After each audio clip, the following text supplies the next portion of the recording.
and gentlemen, all rise. Court is back in session.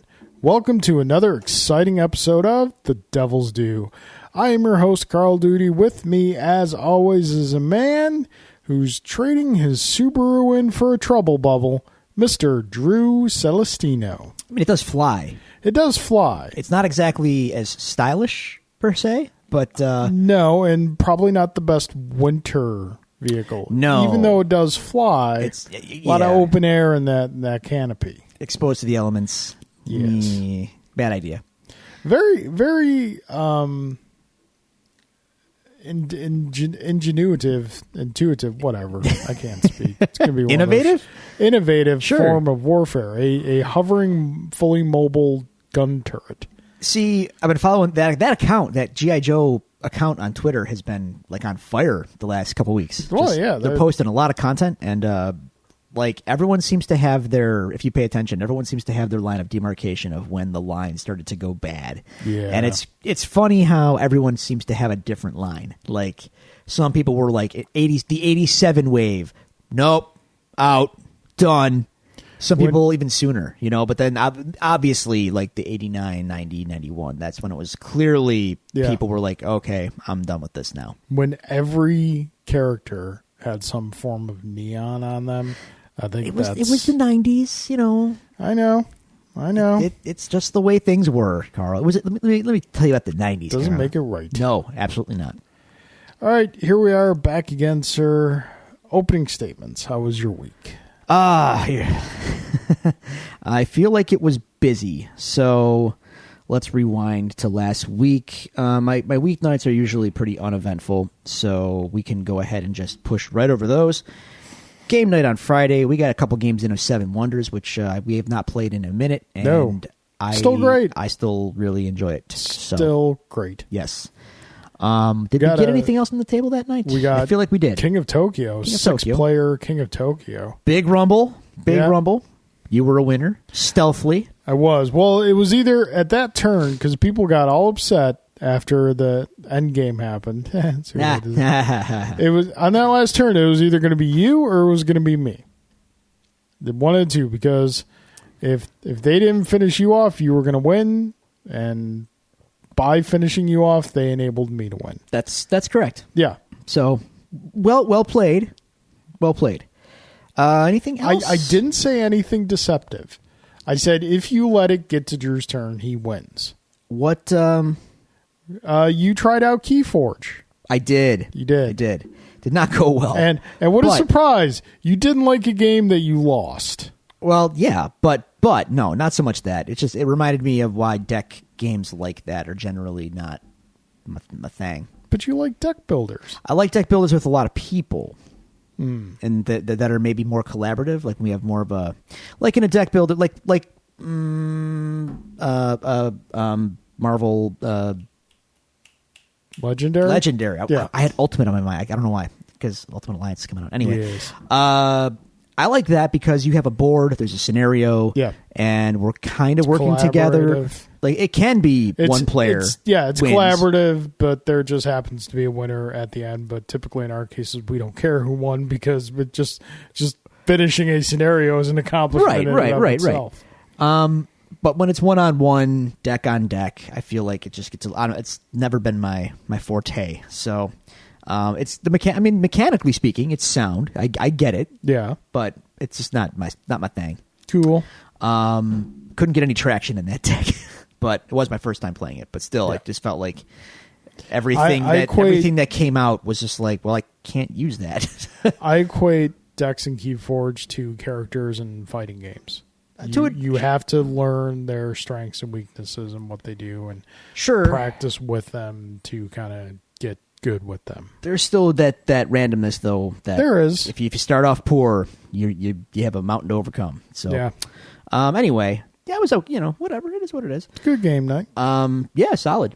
Saturday, day before Easter. Okay, let's figure this out. Saturday. I didn't do anything musical. Let me check the calendar.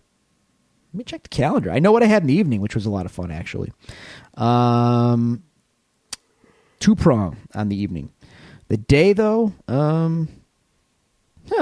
I guess nothing. The day was uneventful until the evening, and then the evening got fun. So we had a diaper party for my friend Sam.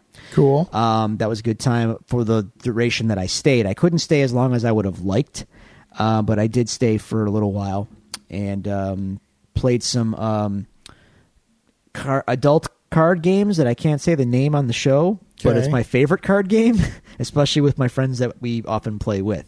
Okay. So it was great. Good times were had. I got out of there. I came home. I had to do some food prep for Easter because we had a big Easter day planned. I got my food prep done.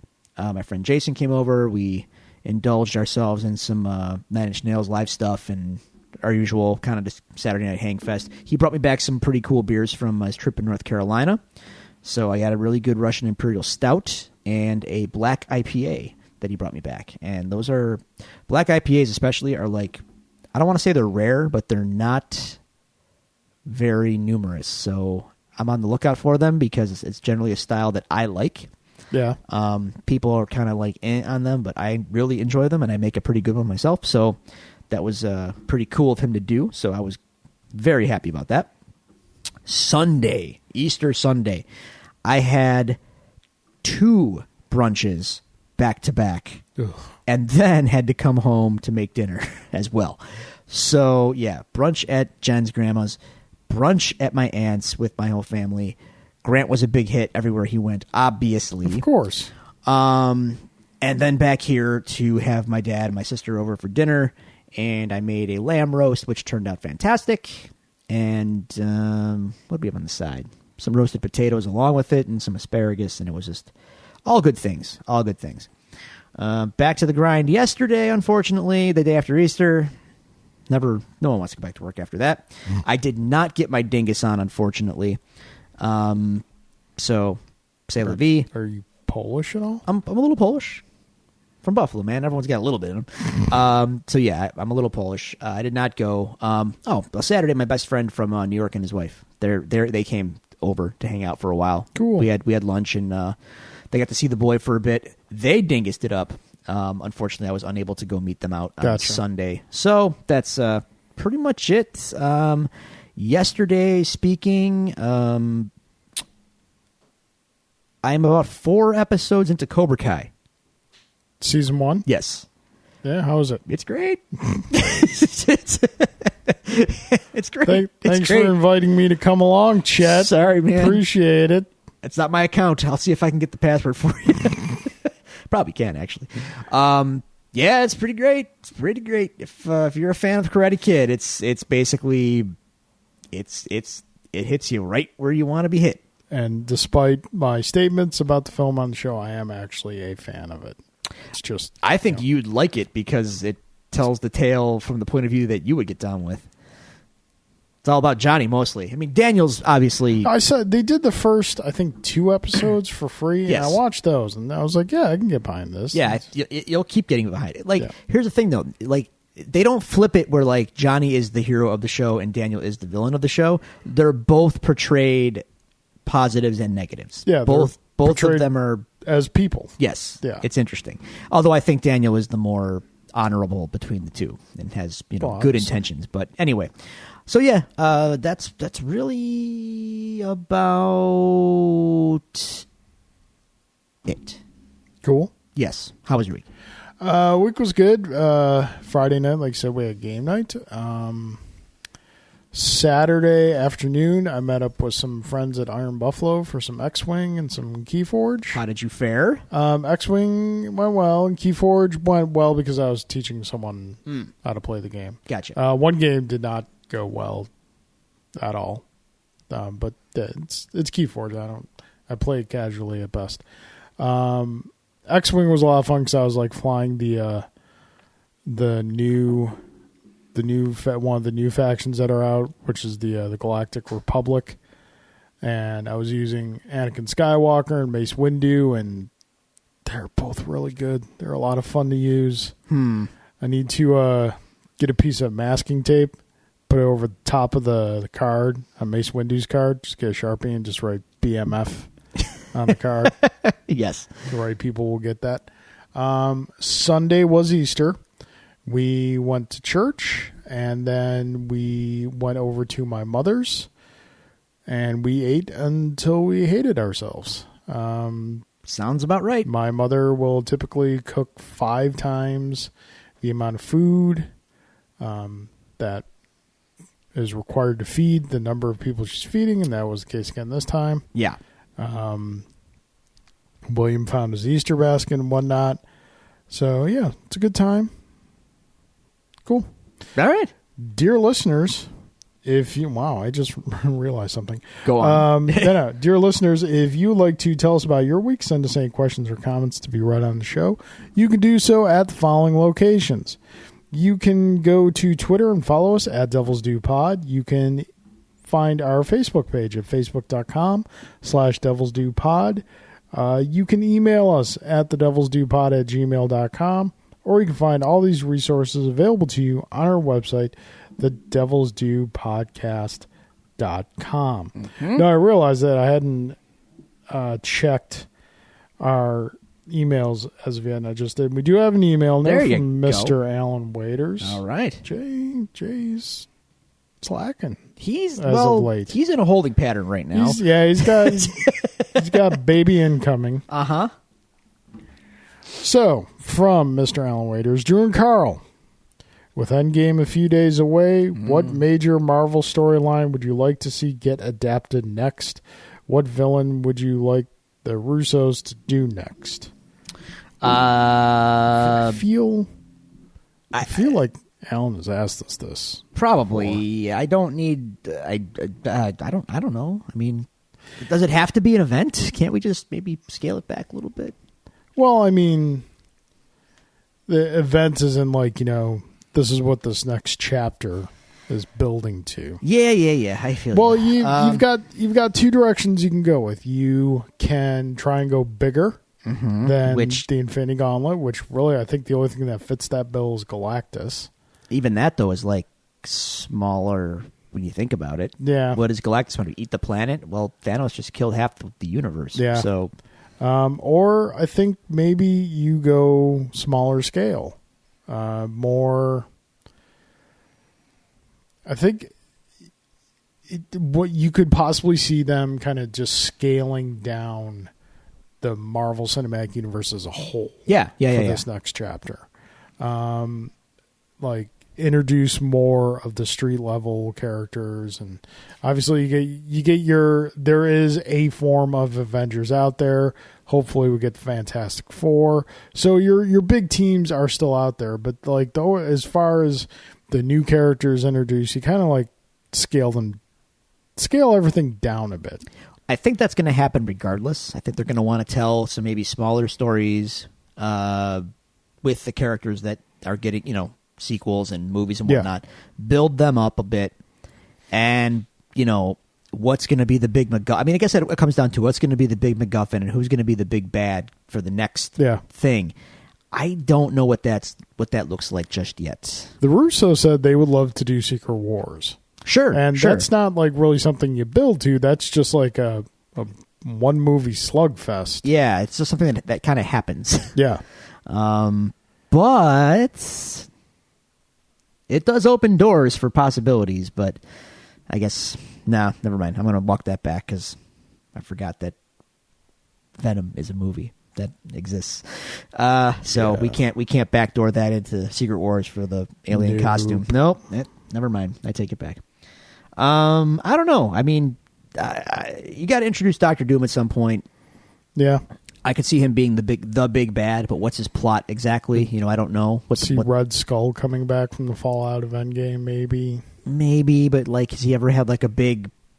I mean, he's Cap's number one villain, but what's top of your head? What's Red Skull's biggest story? Yeah, couldn't tell you. I have no idea. I guess you could maybe do something. I have a radical idea. So they could do something original. Just like not based on anything before? You set up all your new characters, and then you use the characters that you got, and you build towards a new central theme, threat, story. Yeah. It doesn't have to be based on any one particular thing. Sure. Yeah, I mean, or you just do the thing, even though it's impossible, and I don't like it as a concept as it is. But you could do the thing that everyone's kind of probably thinking in the back of their minds right now. 5 years from now, so you got to build this up. Yeah, you do Avengers versus X-Men. I don't love it. Yeah, but Marvel seems to, because they keep trying to make it a thing. The comics, I mean, they keep every once in a while, like, they're going to fight the X-Men. Like, well, half of them are Avengers, so why would they fight? Yeah. But okay, it sells. Yeah, no, I get you. That will sell all the tickets. Carl, where do you rank Cuphead in terms of hard games such as Ninja Gaiden, the original Teenage Mutant Ninja Turtles, and Contra minus the Konami code? Well, I got a couple issues here. One, I don't remember Contra being a hard game. It is, but if you know how to play it, it's not. Gotcha. As a kid, it probably was, because your reflexes and your attention span is much smaller. But if you're pretty dialed in, you can beat Contra without the code. Mm-hmm. I don't think the original Ninja Turtles is hard. I just think it's bad. I just think it's a bad game. Oh, I don't know. I wouldn't agree with that. Really? Yeah, the turtles? Yeah, I like drowning in water. They don't drown. Well, it depends on the level you're in, but well, they swim. You got to decide. Ninja Gaiden. Well, yeah. Dude, that game is just brutally unfair. to me, the gold standard of hard classic video games still Ghouls and Ghosts. Oof, yeah. Oh God, yeah. That one is. See, that's another one. It's brutally unfair. Yeah, brutally unfair. I beat it once, like legit beat. You're one of the few. Yeah. So yeah, Cuphead. Have you gotten? I have not. I played it on Allen's Switch on Friday, and hard. Is it? Yeah, I'm sure it is. Hard. Man, you sound like a curling skip. It might be the hardest video game I've played in the past 10 years. Wow. Minimum. Wow. Probably 20. Okay. Because let's face it, video games as a whole really aren't that difficult anymore. No. Well, yes and no. But this one was like legit old school hard. Now, here's the thing about that. I think I've said this to you on Friday. I feel like that's almost a shame, because with a game that looks that gorgeous and is that well realized, like that art style and what they were trying to do, it's borderline magic how well they pulled that off. Yeah. Like it's tremendous how it looks so authentically real and how to what it's supposed to be, like an old 20s and 30s cartoon. Mm-hmm. It's masterful. And I feel like a game that much effort went into for that aesthetic turns out to be this kind of game that is so brutally difficult that very few people maybe even want to play it or attempt it. Yeah. And that's kind of a shame. I feel like, you might want to get that in more people's hands to really soak in the glory and the beauty of such a thing. But, whatever. I think I said this when I was talking about Shovel Knight. Like, there's people out there, man. They're sadists. They want these difficult games. What a reason to hate themselves. Yeah. I don't get it, but okay. Drew, where would you rank John Cena in terms of greatest wrestlers? Do you think he is trying to be the next Rock or next Batista in terms of switching from wrestling to acting? Absolutely. Well, yeah, that's his move. He's in the pantheon of. I mean, here's when you say greatest. When you say greatest wrestlers, does he crack the top 50 of all time? Well, I mean, how do you? What's our metric? Drawing power, popularity. I think when you say just like greatest, there's an understanding of what that entails. It means very different things to very different people. If you're talking pure technical wrestler, he's not in the top 50. He's not in the top 50 in the last 10 years, much less all time. But if you're just talking, star power, he's probably top 10, top 15 of all time, maybe. Okay. For WWE, I mean, clearly he's he was the face of a generation, but that was a generation of decline, and their drawing power and their visibility is ever declining. Even with John Cena was on top.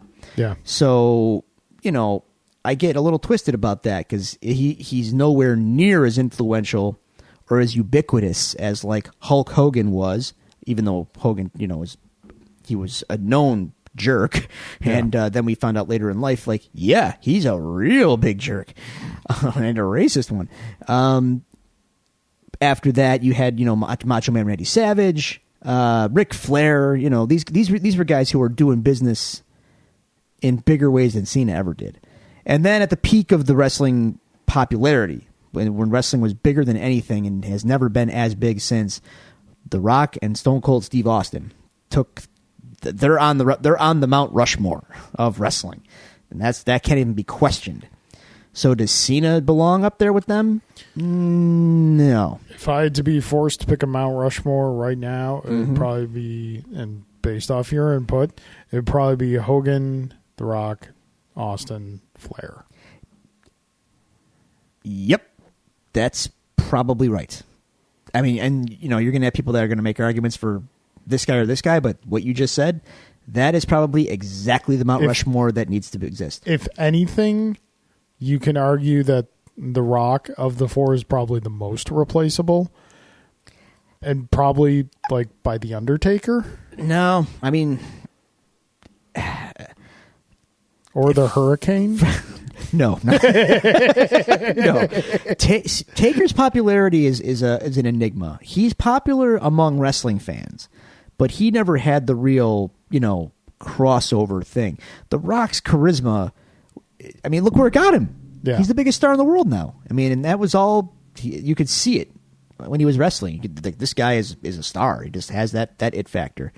Anyway, Cena, he's much below them, but he's in an era where media is everywhere. He'll parlay his way into other stuff. I don't see him being in anything near as big as he's not going to be the next Rock. 'Cause, like, God, guys like The Rock apparently, I don't think anybody's going to be the next Rock. This guy makes so many movies. He makes so much money. Yeah. I don't know how he does it.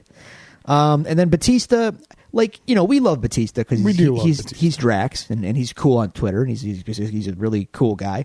But like, he's not at Rock level of fame. No. He's much bigger tier below. So could Cena get to Batista levels? Yeah. So then again, Cena's out here hosting the Ellen show while she's away or something for some reason. So I could actually see John Cena being more of like the Michael Strahan type, where he just kind of parlays his way. A little bit of this, a little bit of that. Yeah, maybe a movie here and there, but like daytime TV, I could see John Cena hosting the Today Show. You know what I mean? Like, he just has that kind of affableness. Yeah. Talk show host John Cena.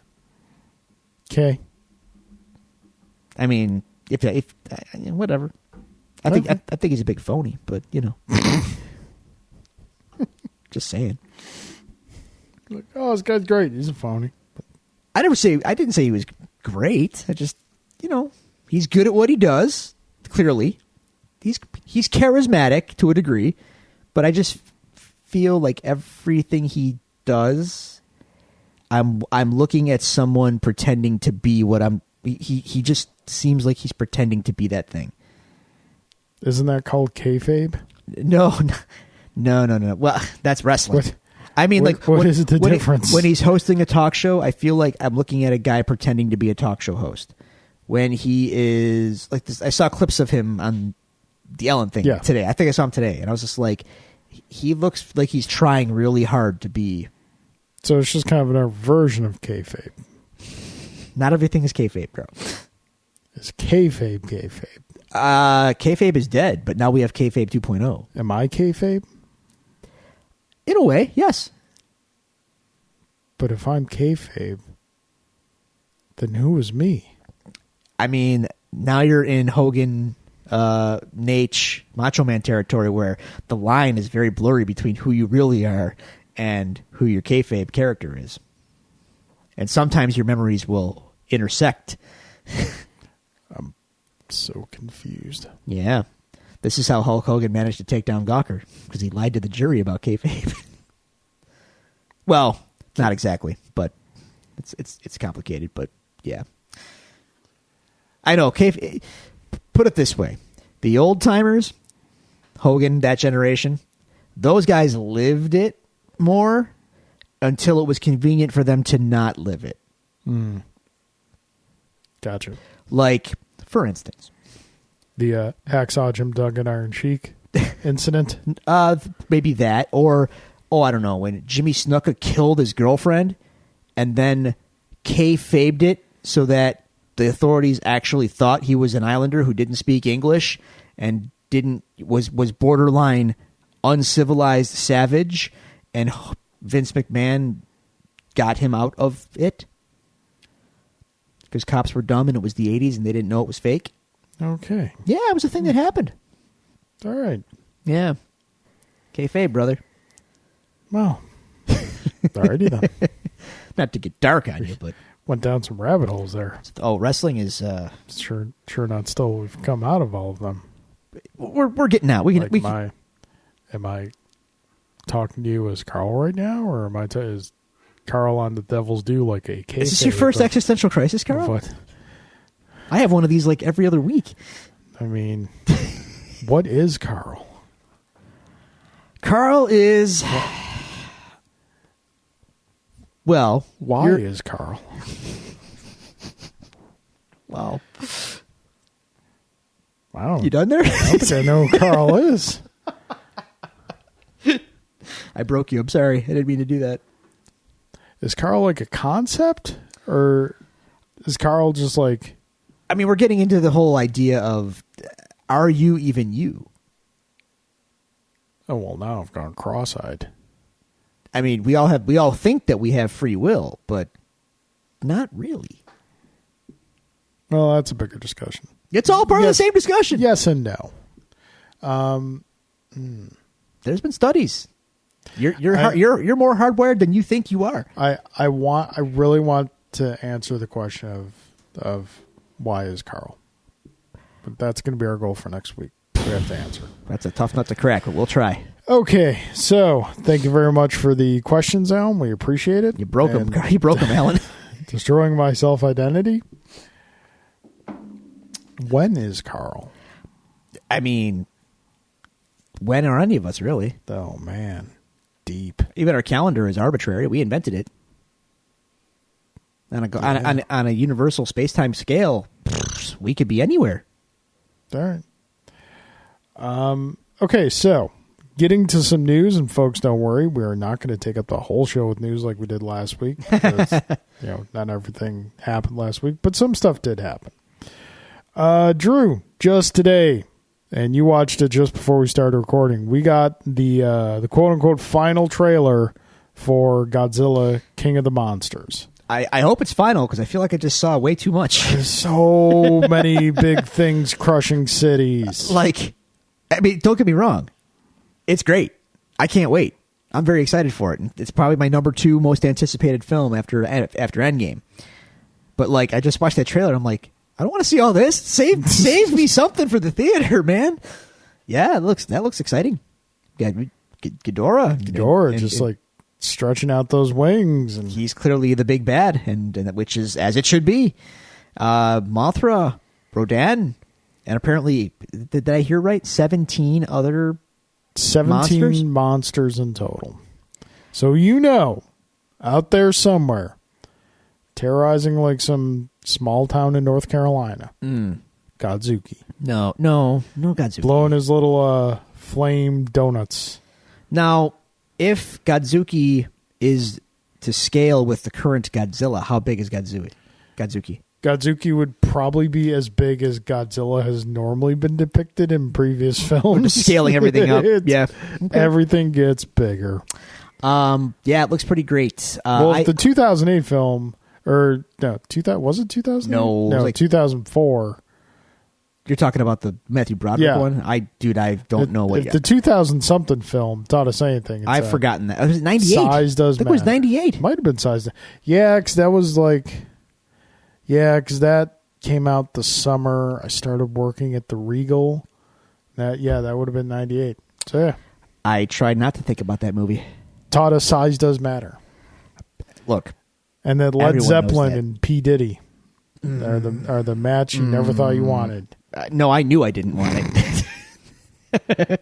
And the Green Day songs are so much better when you just put in a Godzilla roar here and there. What? Oh, you never heard of the? Nope. Let's let that roll. That movie was not good. No, it wasn't. Question: would it have been good had they called it something else, not Godzilla? I don't think so. Only because then people would have just called it like a wannabe Godzilla. All right.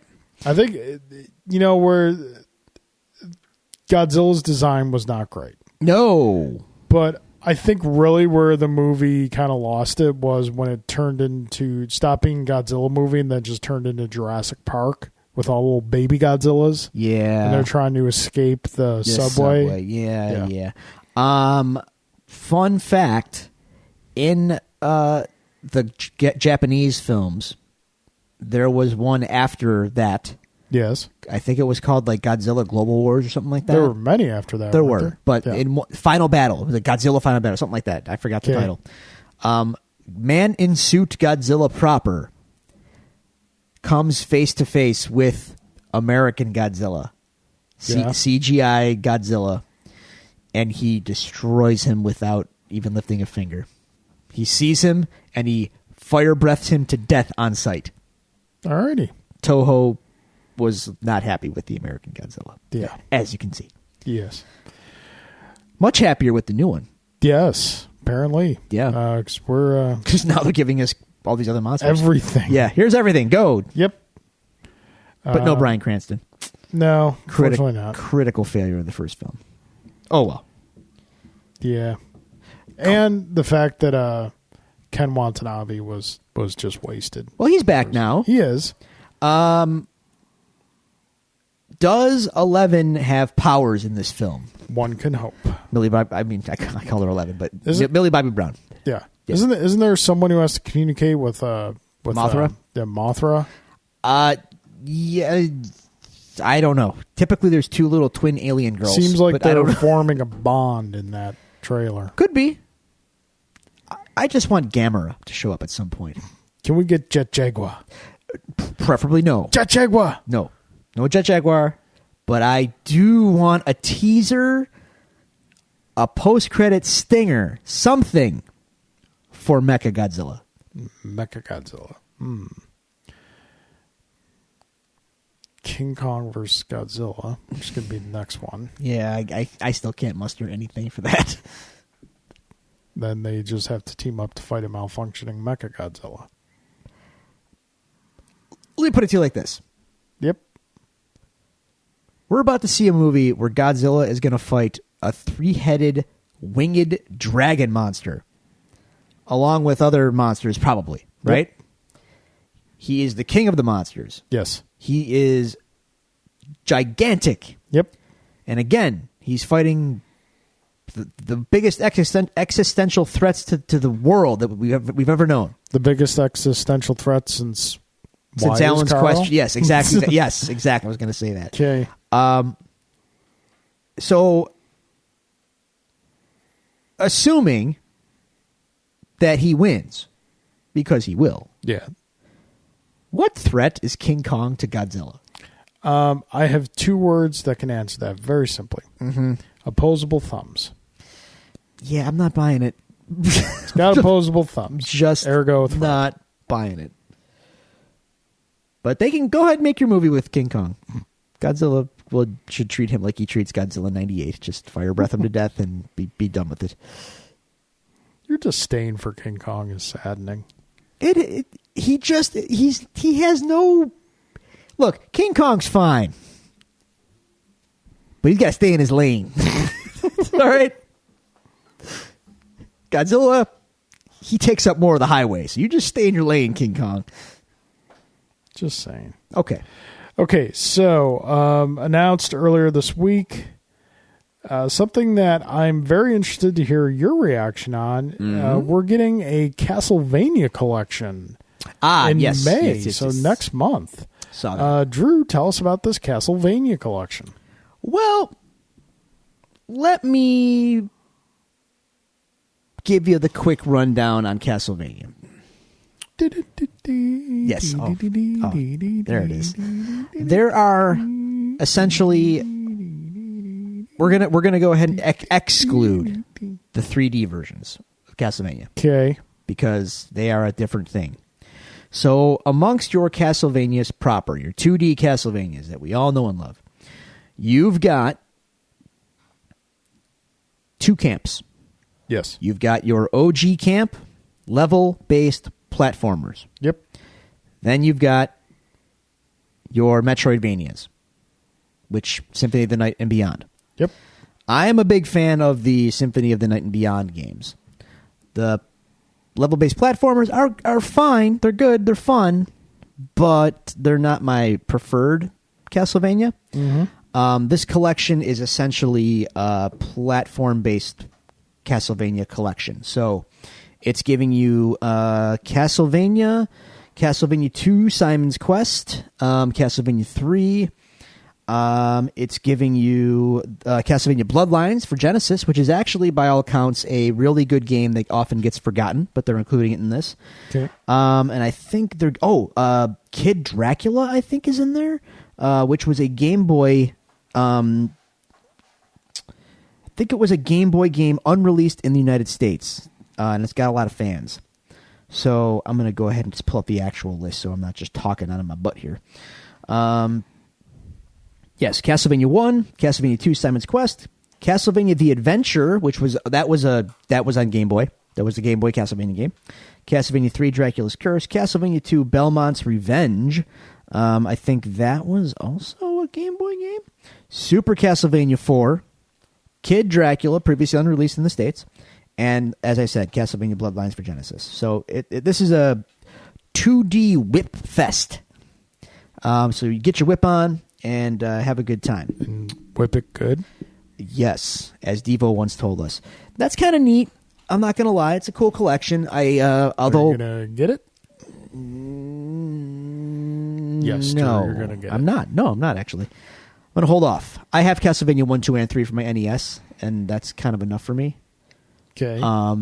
Bloodlines does intrigue me, but if I'm going to do the Genesis thing, I might just end up saving my pennies for the Mega SG and getting some carts, some choice cartridges. But haven't decided to go down that road yet. So you know that they're also doing a Contra collection. Yeah, I heard about that. Here's the rub. The rub is, and this is not confirmed because the lineup for that one is actually not confirmed yet, or it might be, but it's unclear as to what is actually on it. I think they're including basically like everything up to the Alien Wars, I think. But so Alien Wars was the SNES game, right? Correct. Yeah. Which is an all-time Stone Cold classic. Yep. The problem is the first two games, Contra and Super C. And why that's a problem? Because allegedly in the collection they are going to include the arcade versions of those games, which this is a rarity. The arcade versions of those games are far inferior to the NES versions of those games. Yep. And I know, but I think that's almost hard to believe that a home console version could exceed the arcade version. Especially that time. But they did. They were just better in every way possible. Except for, the graphics maybe weren't quite as good, but the game was executed much, much better on the NES. So that's the sticking point I think people have with it. I don't know if that's for sure yet. But I'm pretty sure that's been talked about, that they're the arcade version. So people are kind of like, not sure if that is what we want. But Super C is not Super C, I'm sorry. Contra 3 Alien Wars is the SNES version. And I think Contra Hardcore is also on it from Genesis. Okay. Now, point of contention with that game. Contra Hardcore in Japan apparently was a tremendous Contra game. In America, in a baffling reversal of roles, the American version on Genesis was very, very, very, very hard. They amped up the difficulty for the American market. Wow. To the point where the game is really not fun or enjoyable by anyone. Controversial. Okay. Yeah. This is an example where, like, if they're going to put that collection out, people might want to know what version you're putting out. The original Japanese or the American one. And I also don't know what kind of, like, graphical options there are, if any. If there's scan lines, if there's not, if there's a CRT filter, if there's not. I don't know the answer to that. But I believe, based on what I've heard about that arcade collection that just came out, that the Konami arcade collection. I'm not sure if we talked about that, but we talked about Friday night. We're like, wow, this isn't good. It's very underwhelming. Yeah. That one is also very bare bones in its options.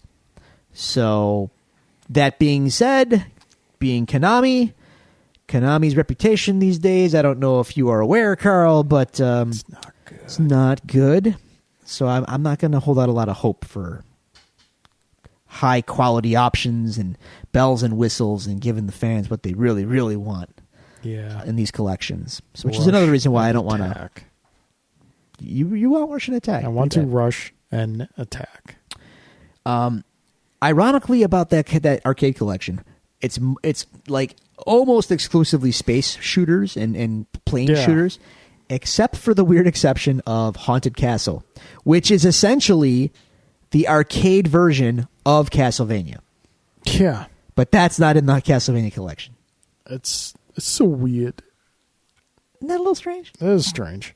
It's also not a good game, by the way. Yeah, well, I assume. Like, think about how frustrating Castlevania can be in the later levels. Like the clock tower. Like, I can't see Castlevania as an arcade experience. It's not. So they basically took it and made it more unfair because it was an arcade game. Get them quarters. Yeah. All the quarters. Isn't that lame? Mortal Kombat 11 came out today. Speaking of arcades, it did. Getting glowing reviews. I would love to. I'm so on the fence. I'll get Samurai Showdown when it comes out. Because I feel like fighting games have passed me by, Carl. I don't have the It depends the experience you want with the game. If you want to get the game, play it, go through the story mode, enjoy some of the extra content, then no, I don't feel that they've passed you by. If you want to get the game, and the way I would approach fighting games is to view it as, a competitive option and practice and get good and compete in tournaments, then yes, they have the requirements of life, young man's game, being married, having a kid. Some players can do it. Some players just have that natural talent that they're able to pull it off. I cannot. I made my peace with that long ago. Because if you want to be competitive just on a local level, especially around here, we got a seriously good fighting game community in this area. You've got to put in minimum 4 hours a day. That's a lot. That's a lot of time for a fighting game. Yeah. Trust me, there was a time when I'd do it and not bat an eye at it and love doing it, every minute of it, but I just don't have time anymore. Yeah. Yep. But yeah, everything. They brought Mercy back. You can do Mercy again. Well, okay, that's fine. It's, I've seen the trailer. It looks bananas. Yeah, looks great. Looks fantastic. But I've got a 3-year-old and a wife scares easy, so maybe not so much. Like Samurai Showdown, I can get away with a little bit more because there's a little bit of blood in there, but not. We're not talking Mortal Kombat. No, Mortal Kombat's just embraced its legacy, and they're going full tilt insane. Yeah. Which, hey, Own it. I believe you started it. You own it. I believe a list of downloadable characters was leaked. Really? From a fairly reputable source. I believe the highlights include the Joker, which kind of makes sense because Scorpion was a DLC character for Injustice. Yeah, that whole crossover seems odd to me, but okay, go on. Well, Marvel and Capcom, and DC, and it's kind of like a natural pairing. It's not, though. It really isn't. I know. Anyway. The Joker, the Terminator. Sure. Ash. Sure, why not? Wait, like Evil Dead Ash? Yes. All right. And Spawn. And Spawn's been long. Ironically enough, would not be his first fighting game appearance. No, I know. He was in Soul Calibur. Yep. Yeah. Spawn. Poor Spawn. What a cultural relic Spawn is at this point. Yeah. But it's okay because he's going to come back. Todd's doing a movie. Yeah. Great. Good luck with that. Spawn's going to be like the shark in Jaws. He's not going to work. That's... You swerved me there. Thought you were talking about the screen time, but no, you that was good. That was good. That was good. That's what Todd McFarlane said. He's going to be like the shark in Jaws. Yeah, because when I go see a movie called Spawn, that's what I don't actually want to see Spawn. Mm-hmm. Yeah. Then again, maybe it'll work better that way. I don't know. Yeah, Who knows? Never know. Who knows? So yeah, fair enough. I like my Mortal Kombat pretty much Mortal Kombat. They always have a great guest character lineup. It's really fun. It seems to be. I mean, they pulled together some pretty wild stuff. I think in 9 they had like Freddy Krueger and Jason Voorhees and stuff. And that kind of works. No, Jason was in the last one. Oh, in 10? Yeah. Okay. I think in 9 was Freddy Krueger and Kratos. Yeah, whatever, Kratos. Two of the guest characters. Well, I mean, fits in well with the world. Yes, hyper violent. Let's be honest here. He works. I mean, they could just palette swap Quan Chi. No one would know. Yeah, but yeah, it's getting great reviews. The game looks visually, graphically gorgeous. And here's the thing, and maybe we could actually parlay this into a little mini discussion about another game that has a similar problem. So like Mortal Kombat. Yeah. I grew up loving Mortal Kombat. Of course. And I posted today on Facebook, like, I can't believe in 2019 I can sit here and say that Mortal Kombat freaking 11 is out. Like, that's bananas to me. If you were to tell 12-year-old me there'd be 11 of these things, I doubt he'd believe you. Like, no, that's impossible. He'd also want access to your time machine. But anyway. So, like, in the first game, and arguably the second game. Yep. I guess I had this quick discussion with a friend on Facebook, and it's been in my mind a little bit. So we were talking about the announcers, the voice, right? The disembodied voice that tells says your character's name, round 1, fight, yada yada. And like since Mortal Kombat 4, it's just been a disembodied announcer voice that just talks, right? Yeah. And like I've never liked that. It's dumb. Because in the first 2, and by extension 3 games, it was actually a character in the game voicing. So it gave you an extra layer of like immersion in the story of the game. Mortal Kombat 1, you were in a tournament. So like Shang Tsung was the one announcing your name. Yeah. Round 1, fight, finish him, commanding you to finish your opponent. Yeah. And the implication is that this is a fighting tournament, 1-on-1. This guy is watching your bout. You are you're in it. You're doing it, and he's telling you what to do. And if you did well, like there was the one stage where like Shang Tsung would clap after the round and stuff like that. It's immersive like that. Mortal Kombat 2. There's a new tournament in the Outworld. Shang Tsung's boss shows up, and things are getting real serious. But it's still a tournament. Still 1-on-1. You have a Coliseum stage where Shao Kahn is sitting in the middle of it. Yep. Now it's his voice saying round 1, fight, and all that stuff. Okay, cool.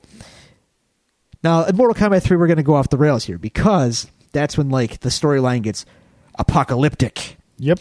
And then 4 with the disembodied voice and all that, it makes more sense that like it's just a disembodied voice because like who is this? There is no tournament now. It's just like this crazy scenario, which brings me to the bigger overall point. Like, isn't it kind of silly that in a game where we have people fighting for the fate of the Earth and there is dire consequences, life and death, but they're going to sit there and they're going to abide by 3-round match rules and like, you know what I'm saying?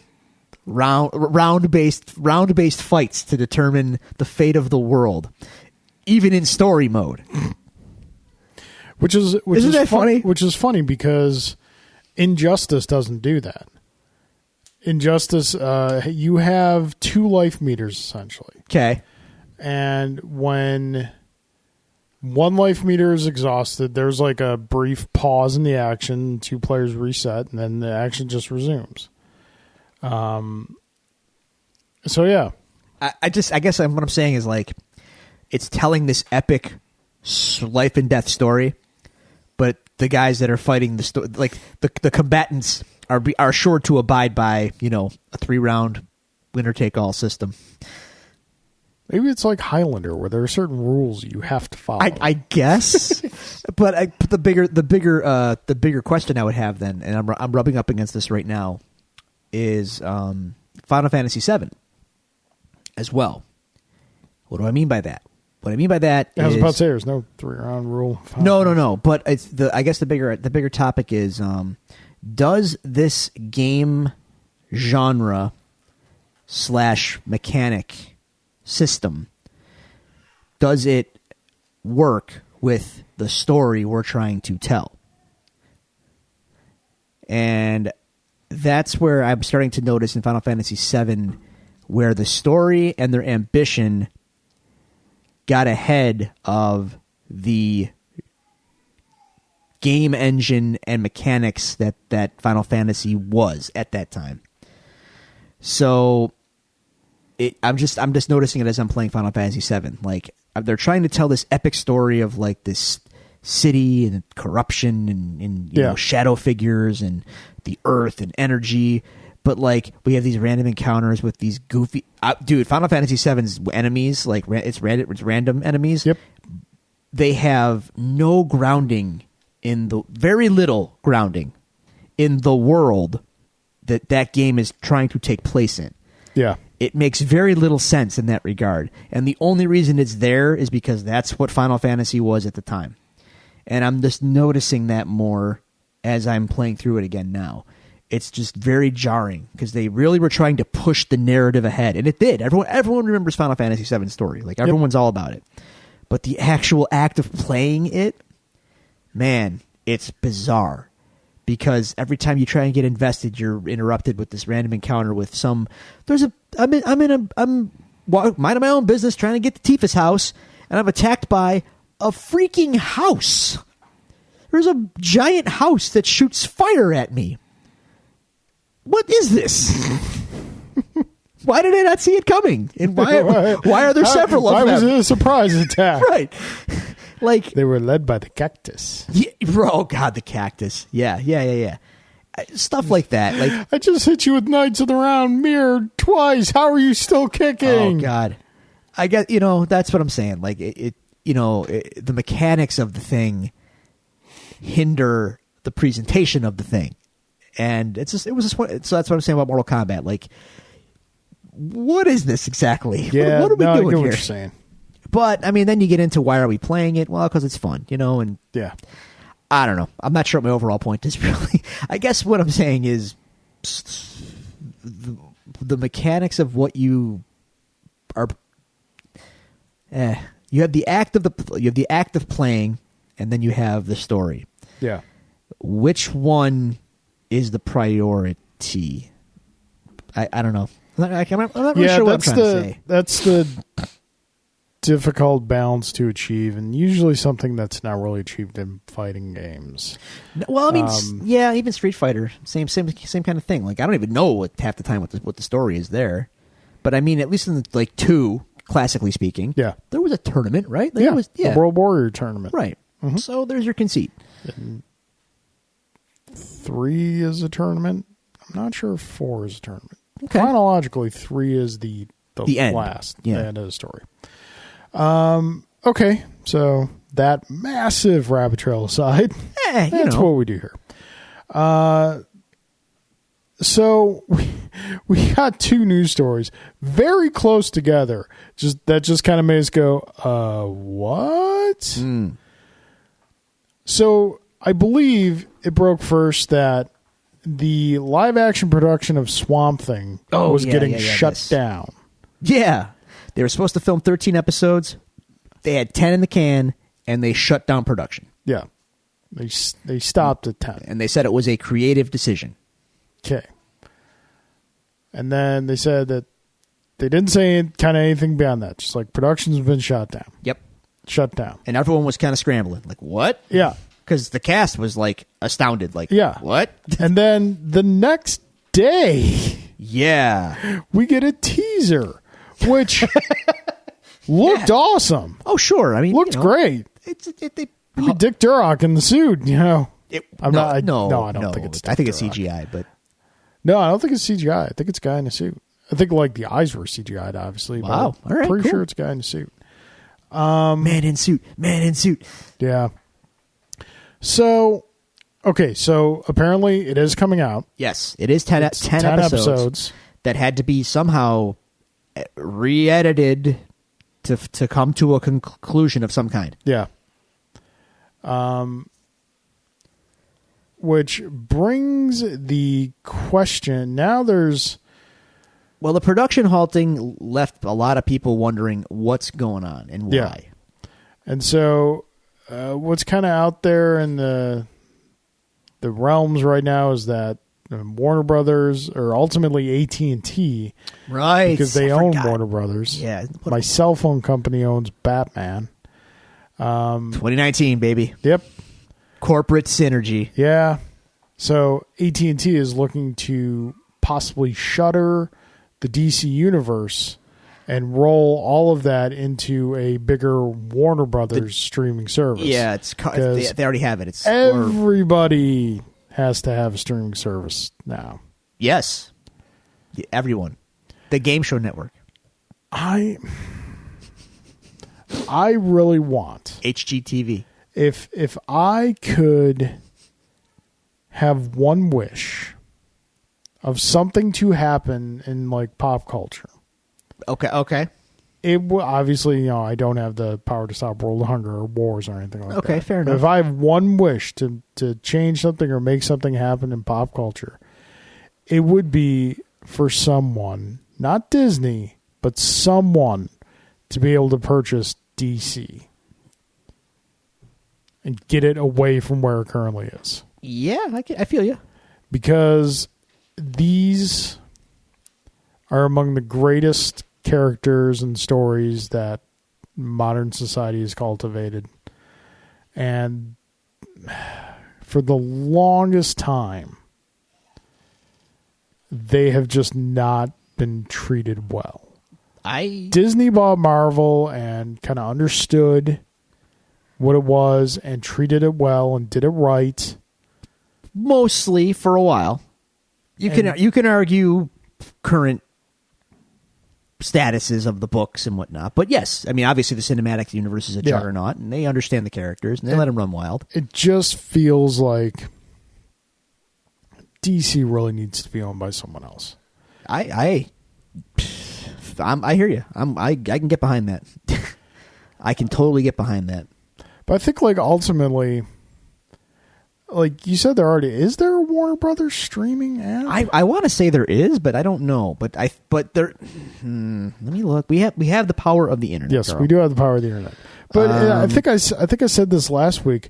I think a really smart thing for Warner Brothers to do. Yes, they're launching one this year by the end of the year. All right, so that means DC Universe app probably going away. Probably. And here's the thing. Which is kind of sad because it's sad. Pricing aside, everything I've heard about is that's a great service. That's all well and good. Yeah. But it's super niche, man. It is. And that's the thing that you're talking about big money. I have to imagine. I mean, I don't know for sure budgets on these shows. Yeah. But there's money being spent. Yeah. how many people they would know. I don't know what their financials look like, but like, it just seems like a lot of money for something so specific. And I said that when they announced it, like the DC streaming service. Like, that is a very specific audience you're pitting that on. Can you support that? Like, so it makes sense in a way to roll it into WBs, but at the same time, doesn't the DC Universe streaming service come with digital comics? Yep. Is that going to be carried over? I feel like probably not. You know who should buy DC? Mm-hmm. It's Amazon. Should buy DC. Because, all right, you've got the infrastructure for streaming service. So all the stuff just rolls right over onto Amazon Prime. You've got the structure for digital literature format with like Kindle or Fire, whatever their one is. Yeah. So you've already got everything there. Your biggest streaming competitor is coming out this year and has two big Leviathan franchises. Leviathans in its pocket in Marvel and Star Wars. Not to mention Pixar. Not to mention like everything else Disney is. I think it's more and more I think about it, that's a really smart move. Here's the thing. Warner Brothers would have to want to sell it. Yeah. And why on earth would they ever want to do that? Having Batman as a license to print money. At this point, I don't know logistically if it's even possible. Like, who owns... Okay, Warner Brothers owns DC, right? Yes. But what is that, like... who owns Batman? Well, Warner Brothers or DC? I think it's Warner Brothers outright. No, DC owns. That's one what I'm saying. strength. I don't know the corporate breakdown. I feel like it's the one strength that DC had over Marvel that Warner Bros. Was never able to capitalize on was everything is under one roof at DC.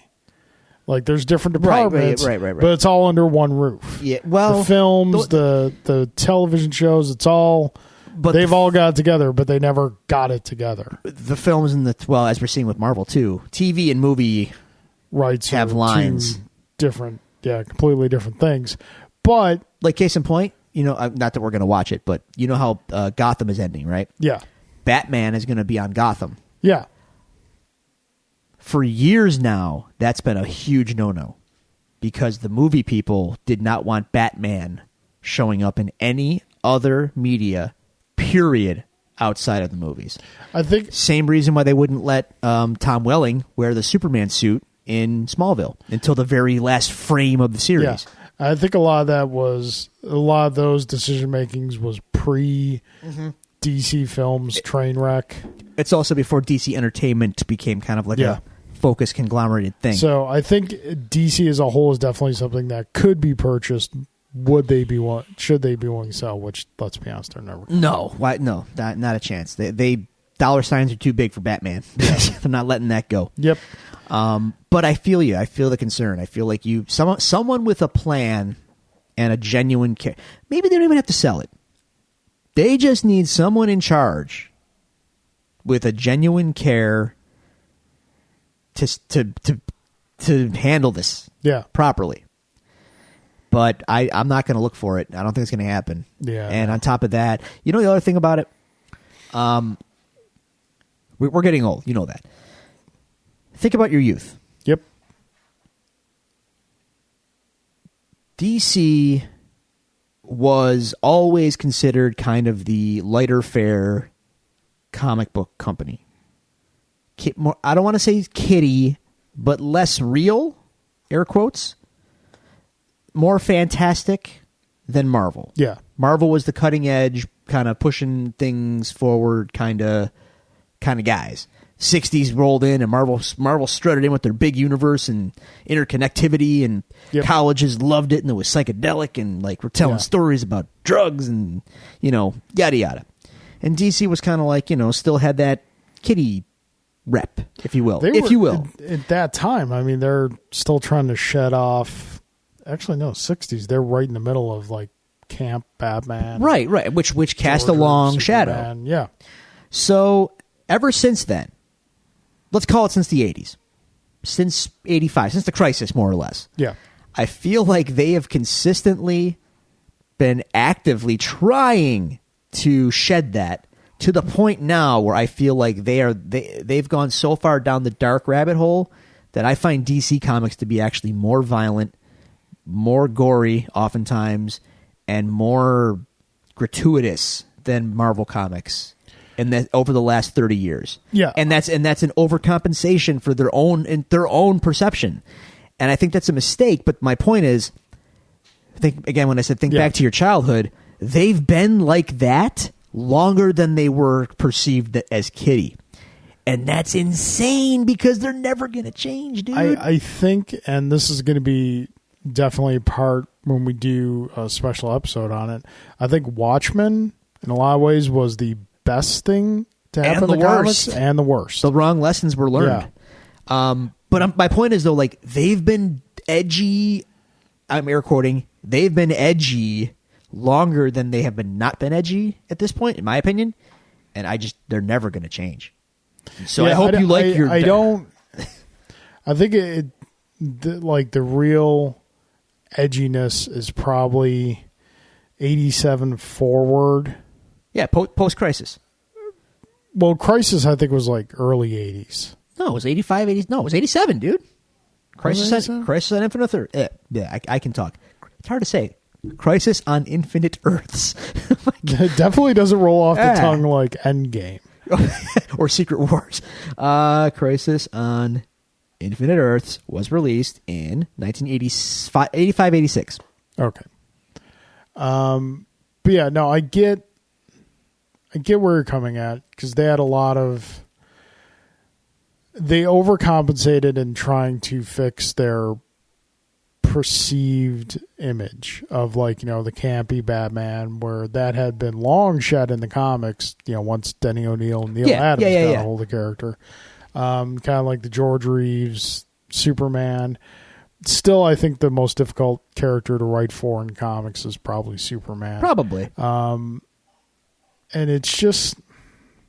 Which is funny, because for a lot... I'm like, yeah, grim and gory, I don't quite see that as much, and I read more DC than you do, so every time I see that big event, it's which are the books that sell the most. Yeah, it's always something terrible. Yeah, and that you're not wrong there. It's like all the stuff that happens in between those, just not as much.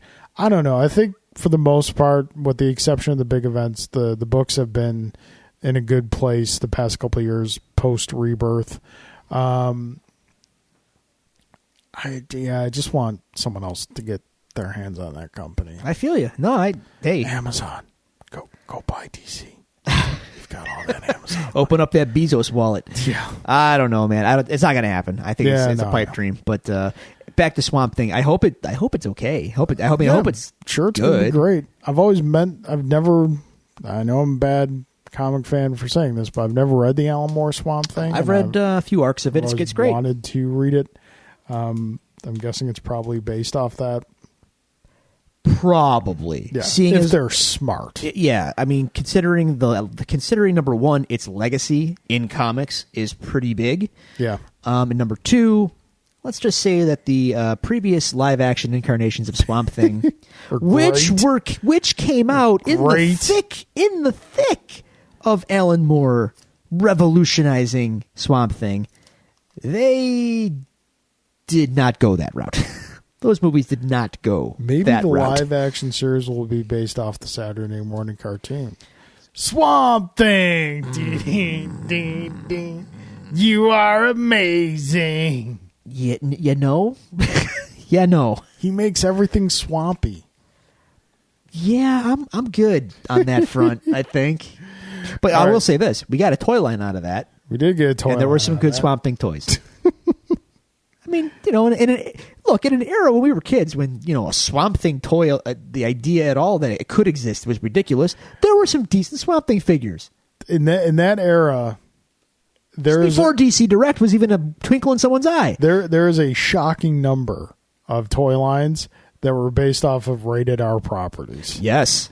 Aliens, Terminator, Rambo. Rambo got a Saturday morning cartoon. I know. Chuck Norris. RoboCop. RoboCop got a Saturday morning cartoon. RoboCop. Yeah. And they actually had Murphy in the intro credits getting gunned down by criminals. I mean, they didn't show it, but like this thing had a Happy Meal. Yes, exactly. Oh, the 80s. Oh, what a time. All right. That's going to about do it for news. We're very rabbit traily this week. It's fine. It's fine. All right. Drew. Holla. It's time. Thank you for that. Beautiful. My notebook is far away. I can't reach it. It's right there. I know. I'm not reaching for it, though. You had us covered in the paper rustling. All right, Drew. Time to go back to Hell's Kitchen. Yes. Episode 12 of Daredevil. Drew. Yes. We got one episode left. I know. And then, well, some interesting things are potentially on the horizon for the Devil's Due. We'll see. We shall see. So, but to the business and episode 12. For being the second to last episode, yes, not a ton really going on here. Not even like a ton of setup for. I wouldn't say that. Vanessa's back. Vanessa's home, and I think that in a way pays off in its own way. Yes, we got some very cool, unexpected, very different from the Vanessa in the comic books. If memory serves, she didn't want anything to do with Wilson's activities. More or less, yeah. I mean, obviously, she knew, but, Right. I mean, his devotion to her is straight out of the comic. Yes. But her, see, here's the thing. In this episode, like, she's back, and like they kind of intimate early in the episode that she feels imprisoned and like uncool with this new situation. Yeah. And you're thinking like, oh man, she's realizing what he is and what her life now must be, and you think they're going there. And then later on in the episode you find out, no. She wants a seat at the table. Yes. She gets a seat at the table and then orders Nadim's death. Yeah. I mean, we do get that. So for an episode where you feel like nothing happens, I mean, we some big stuff happens. I mean, Nadim's death was kind of foregone conclusion. What? I mean, yeah, I guess so. He's been bleeding for like 3 episodes. Oh, yeah, I mean, yes. He's like Tim Roth in Reservoir Dogs at this point. Who is still probably bleeding, by the way. Somewhere, he is still bleeding out on the floor. True. I would like to sit next to a doctor and watch that movie. That's right. How many people's worth of blood is on that floor, Doc? Every time they cut back to flashbacks, the pool's just bigger. That's a great movie. That and I would movie. It's officially on my bucket list now. I want to watch an episode of Game of Thrones with Leslie Jones because it would just be the greatest thing. She's a huge Game of Thrones fan. She live tweets while the episode's going on, and it's freaking hysterical. Didn't she also get into like the Marvel movies or something? What was not Game of Thrones? Something else that she like was discovering and live tweeting, and she was all about it, and it was super fun. I have no idea. I'd have to look into it. I could be thinking of Game of Thrones, but I'm not a Game of Thrones guy, so it doesn't sound like something I would remember. But anyway, yeah, so he's been bleeding out for 3 episodes, and he finally dies. Yep. But not before. Not before he I thought this was actually rather clever. He kind of has his ace in the hole, and he records a full confession. Yeah. You know what this show has been very good at in last season and this season? Yeah. Making the audience think, oh, they got him. They got Fisk now. Mm-hmm. There's no way he's going to get out of this. Then he does. And then he does. Yeah. and then you're just like, oh yeah. But as a result of that, it also feels rather hopeless. Yes. And I feel like when the Deems angle finally comes into play, it's like, oh, no, wait. They actually might finally have him now. Yeah. Like, he's got to make the sacrifice play, essentially. So, we get some quality bullseye stuff in this episode. Like, for one thing, Fisk is sort of not talking to him now. Yeah. Like, they're on the outs. Like, yeah. Now, not for nothing, but you kind of planted the seed in this guy to be your boy, and you know he's not exactly stable. So maybe, ignoring him and not the best not a good choice. strategy, especially when, the mysterious painting finds its way back into your possession. Yes. And it's like, how'd that get here? Oh, look at that little blood stain on it. Perfect white painting, except for that little red spot. It's like that sweater in that Seinfeld episode. Anyway. No, I never watched Seinfeld. Okay. Well, anyway. What? No, I'm not besmirching it. I'm just saying I never watched it. It's fine. Yeah. Now, I just have a note here. I know we're 12 episodes in, and like at this point, what does it matter? But, in situations like this, Matt, it'd be really good to have allies like Luke and Danny backing you up. Yeah. Yeah. Yeah. But I mean, you can, and see, here's the thing, like, what was it? I think it was my friend Jim, like way back in like phase 2 of the Marvel film, said like, he knows him now. How come like Cap doesn't just call like Iron Man and whatnot? I'm like, it's kind of like issues of the comic. Yeah. Those other characters are out there, but this is this character's comic. This is this character's story. That's what we're focusing on. I know. No, but I get what you're saying. Your point is not lost. It is what it is. But it's like maybe go get Luke to help you here.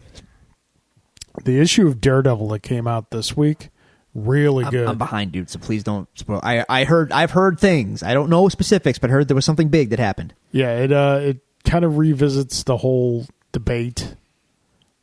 The Punisher Matt debate. Okay, cool. So, and then Daredevil just does something so incredibly cool. I mean, he's Daredevil. Yeah. So yeah, like, things are. It's another Murdoch and Nelson and Murdoch plan, and it is perfectly executed, and everything goes off without a hitch up until the end, where it's like, oh, this plan never had a chance. Yeah.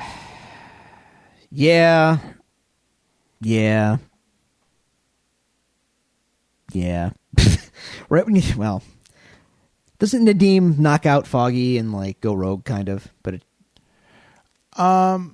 yeah, I think, but like he just like he knows what he's gonna do. Yeah, he knows what his play is. Yeah, he does the play.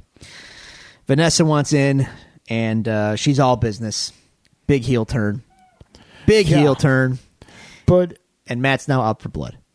Yeah, Matt has, like, Karen and Foggy kind of got him back from the ledge.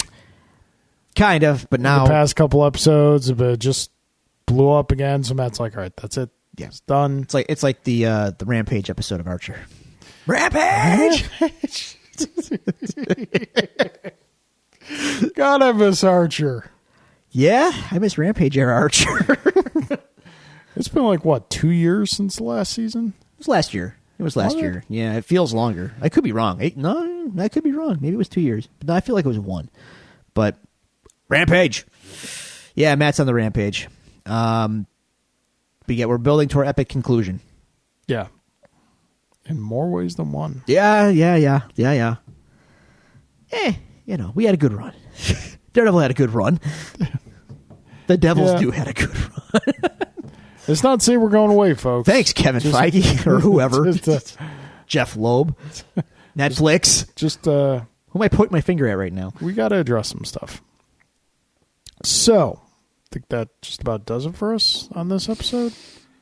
I think so. I think so. Like, yeah, there's some cool stuff that happens, but it's predominantly just set up for for the next episode. Yeah, we've kind of hit all the big points I had in my notes here. All right. All right. So, dear listeners, we appreciate you joining us again, as always.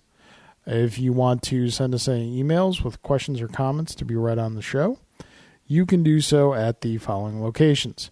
You can follow us on Twitter at Devils Do Pod. You can like our Facebook page at facebook.com/DevilsDoPod.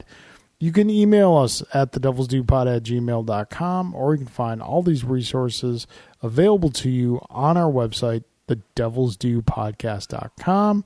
Drew, that being said, any last questions, comments, statements? Oh.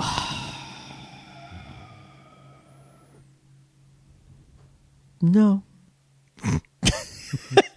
Anticlimax. No, not really. I'm good. Go play Mortal Kombat, kids. Enjoy it. Enjoy it for me. Enjoy it for me. The Mixter. The Mixter. All right, folks. Thanks as always for joining us. Court